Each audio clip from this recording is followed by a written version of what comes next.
Shalom, selamat pagi semuanya. Eh, saya harap kita semua berada dalam kondisi sehat semuanya dan semuanya diberkati dalam hadirat Tuhan. Pada kesempatan hari ini, teman-teman, saya membagiin sharing firman tentang karya keselamatan. Mumpung suasananya juga masih dalam tema Paskah ya, belum jauh dari Paskah kemarin gitu. Mari kita baca dulu satu ayat yang tentunya sering dibicarakan dan semuanya juga sudah pada tahu. Kita baca di Yohanes 3 ayat 16.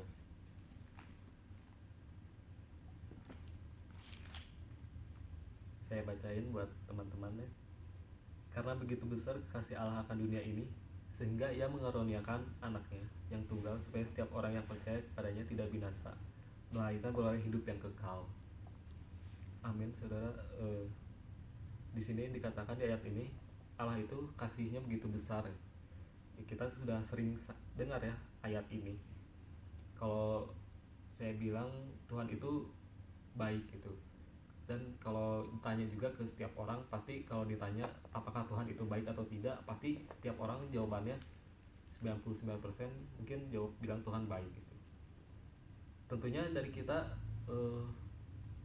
pernah merasakan gitu kebaikan Tuhan tuh di dalam hidup kita tuh apa aja gitu. Mungkin ada yang pemulihan secara ekonomi, pemulihan keluarga, atau juga pernah terberkati dengan hal-hal lain, misalnya terlepas dari okultisme atau apa gitu.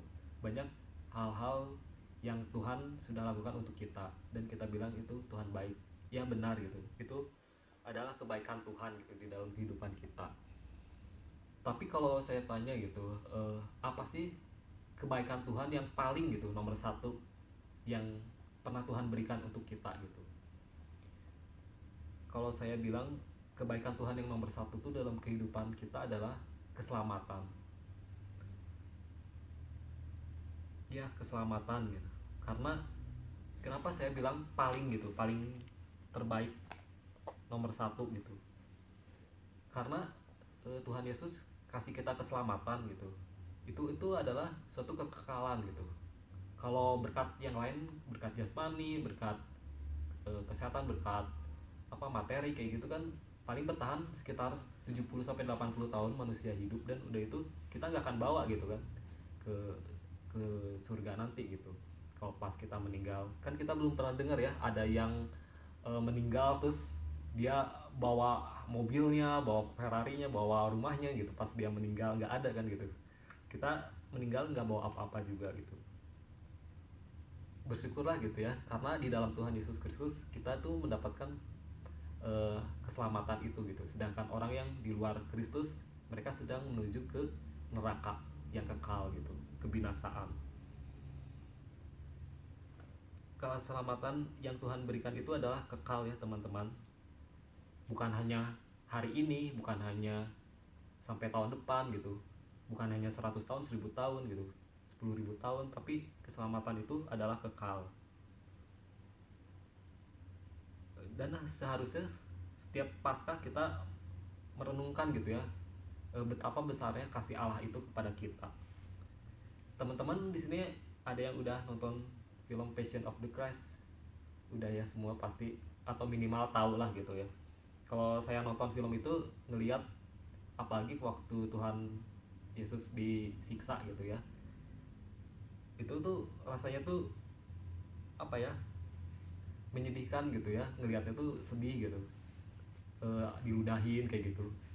Pernah di sini ada yang diludahin gitu? Kalau diludahin enak nggak? Pasti nggak enak ya, rasanya jengkel banget, pengennya ngebalas gitu. Tapi kita bisa lihat ya, Tuhan tuh begitu apa ya, sabar gitu ya, malah dia memberkati dan bilang apa, mereka nggak tahu apa yang mereka perbuat kayak gitu. Tuhan gak menyimpan dendam terhadap orang-orang yang menyiksanya. Terus juga selain diludahin, ditelanjangin, terus dipukulin, ditampar gitu ya. Kalau kita nonton filmnya kan ada visualitasnya ya, walaupun emang sih secara film itu nggak 100% sesuai dengan kenyataan di Alkitab juga gitu ya, tentang kejadiannya gimana-gimananya yang terjadi. tapi kita bisa mendapatkan secara gambaran visualitasnya gitu. Terus juga dicambuk gitu sama yang cambuk yang tajam gitu, 39 kali cambukan gitu. Pernah nggak teman-teman berpikir harusnya itu kita semua gitu yang berada di sana, tapi Tuhan menggantikan posisi kita karena Dia begitu mengasihi anak-anaknya gitu.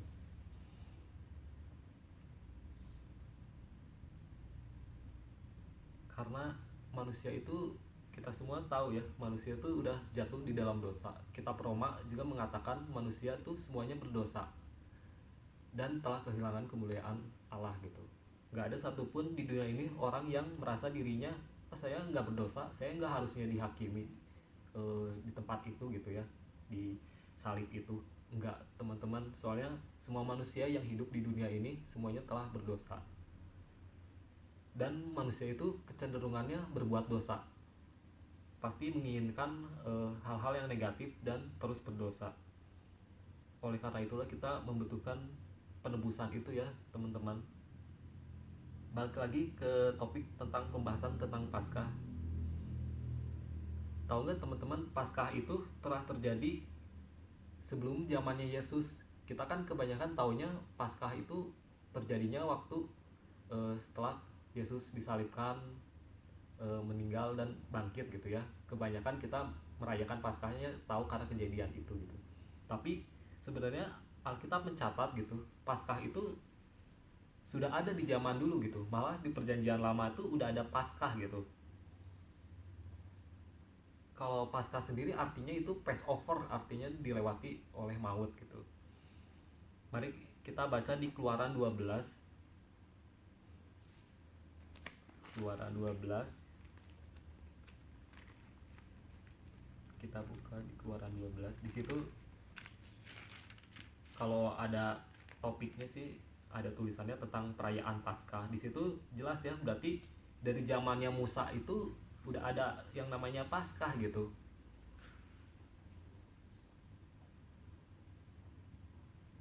Masih ingat kan tentang kejadian waktu dahulu, waktu itu bahwa bangsa Israel waktu itu disuruh untuk mengambil anak domba jantan yang berumur 1 tahun, yang tidak bercacat telur, yang perfect lah gitu ya istilahnya, yang tidak ada cacatnya, dan disuruh disembelihnya si domba itu. Terus si darahnya diambil sedikit dan dibubuhkan pada kedua tiang pintu dan pada ambang pintu.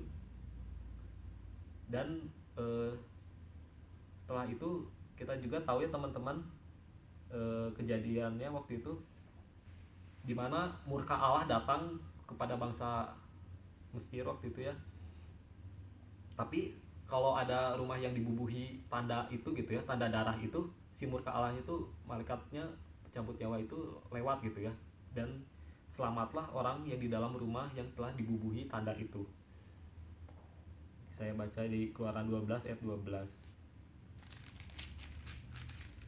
Sebab pada malam ini aku akan menjalani, aku di sini Tuhan ya, A-nya huruf besar. Aku akan menjalani tanah Mesir, dan semua anak sulung dari anak manusia sampai anak binatang akan kubunuh, dan kepada semua Allah di Mesir akan kujatuhkan hukuman. Akulah Tuhan. Dan ayat 13-nya. Dan darah itu menjadi tanda bagimu pada rumah-rumah di mana kamu tinggal. Apabila aku melihat darah itu, maka aku akan lewat daripada kamu. Jadi tidak akan ada tulah kemusnahan di tengah-tengah kamu apabila aku menghukum tanah Mesir. Di sini dikatakan Tuhan akan melewati setiap rumah ya yang ada tanda darahnya itu. Dan inilah arti Paskah sesungguhnya ya, Passover gitu ya. Tadi yang saya singgung tuh dilewati maut artinya gitu Paskah tuh.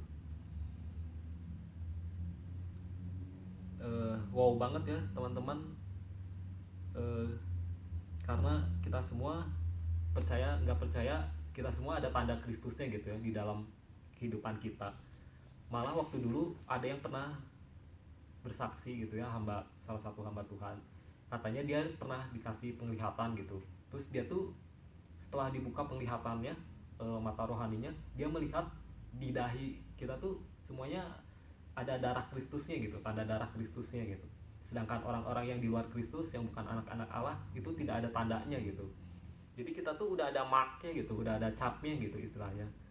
Kalau barang kan ada cap-capnya juga ya. Itu juga sama di sini, kita ada capnya, tanda tanda Kristus gitu, tanda eh, penebusan itu.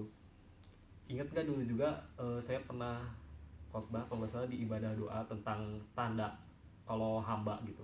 Kalau hamba kan zaman dulu ditandain ya gitu. Jadi dia tuh punyanya siapa gitu, kepunyaannya siapa, atau tawanan itu punyanya siapa gitu.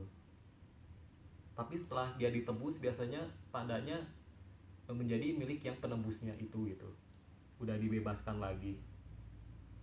Sama dengan kita ya, kita dulu punya tanda juga ya sebelum ditebus sama Tuhan Yesus. Kita tandanya adalah tanda kebinasaan gitu, tanda dosa gitu.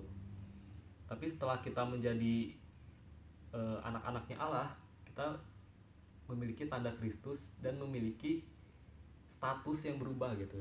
Yang tadinya hmm, kita memiliki status sebagai budak dosa, dan kita berubah gitu statusnya setelah menjadi anak Kristus, kita menjadi anak Allah gitu. Bukan saja menjadi pegawai, misalnya pegawai Allah atau tentara Allah, tapi kita lebih dari itu gitu. Kita diangkat menjadi anak Allah gitu, yang bertahta di atas kerajaannya gitu. Sebenarnya kita membuka kasut kakinya saja kan tidak layak gitu ya teman-teman. Buka kasut kaki Tuhan saja tidak layak gitu. Tidak ada manusia pun yang terlalu sempurna dan layak gitu untuk berada di tahta itu. Tapi ya itulah, Tuhan segitu baiknya gitu sampai melayakkan kita semua gitu untuk masuk ke kerajaannya.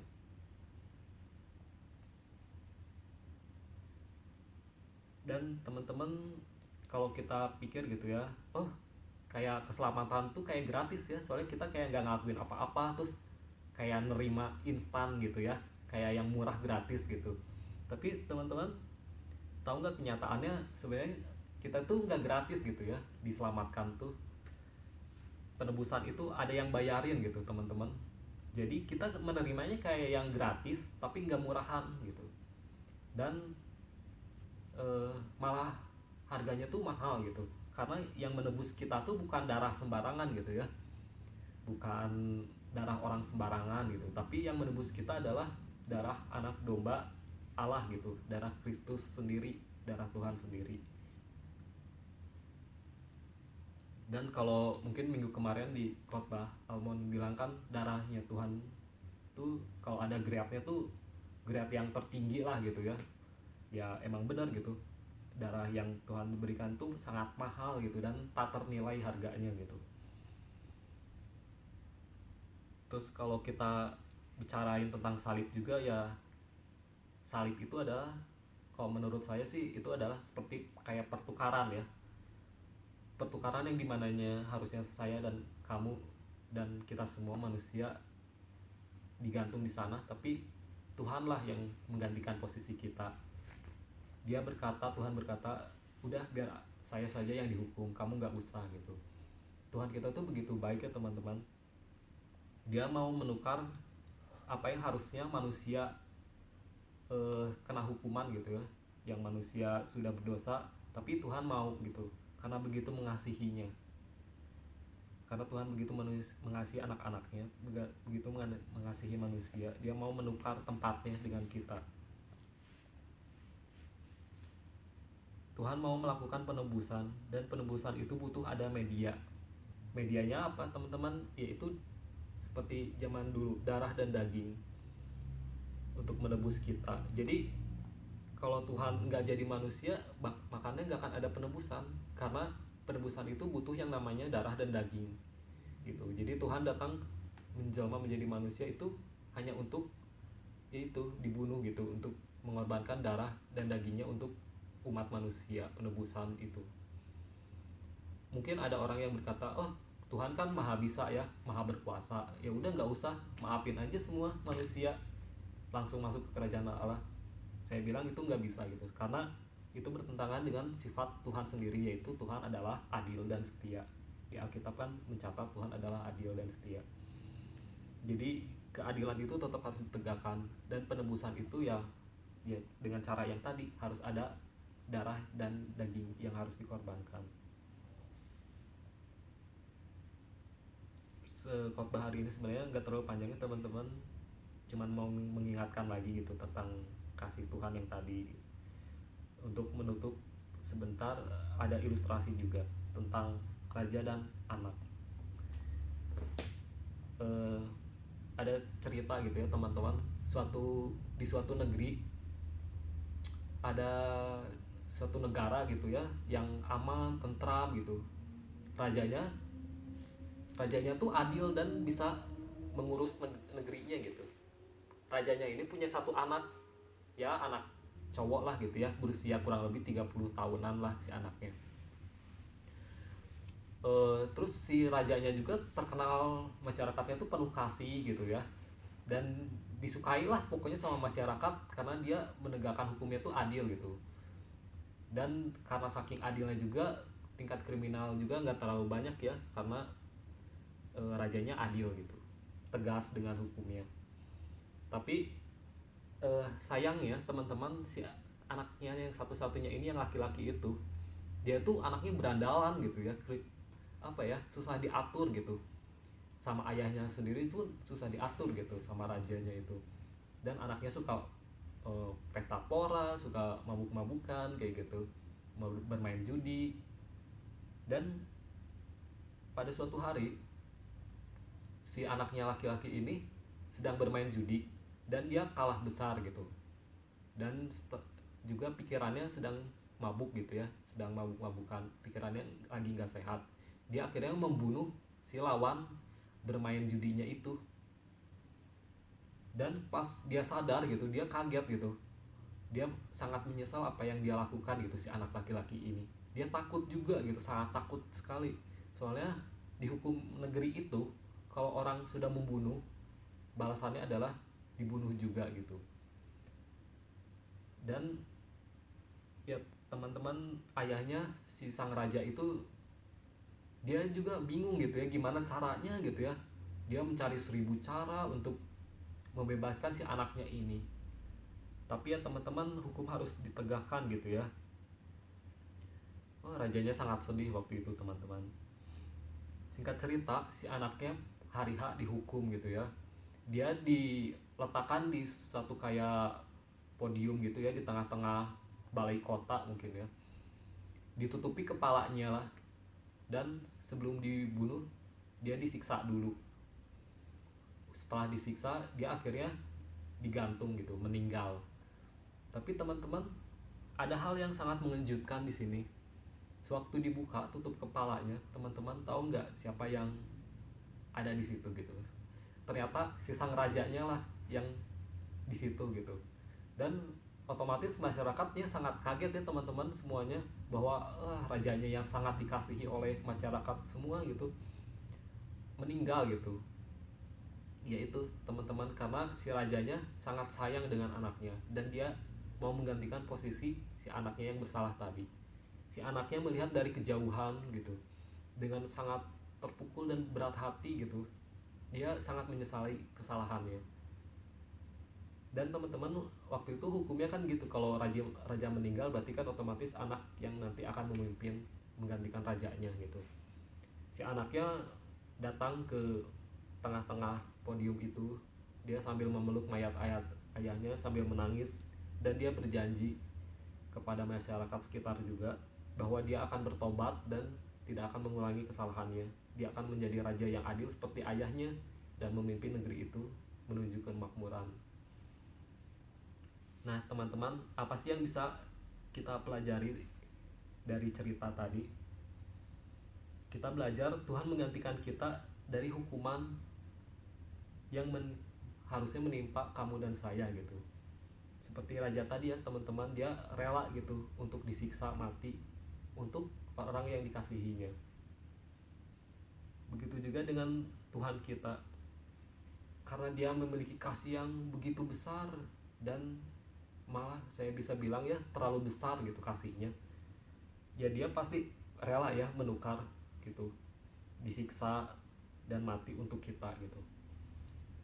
Jadi teman-teman, pada hari ini terlalu besar enggak ya, terlalu berat enggak gitu ya, kalau atau terlalu berlebihan enggak ya kalau saya meminta kita semua yang mendengar hal ini untuk membalas kasihnya gitu.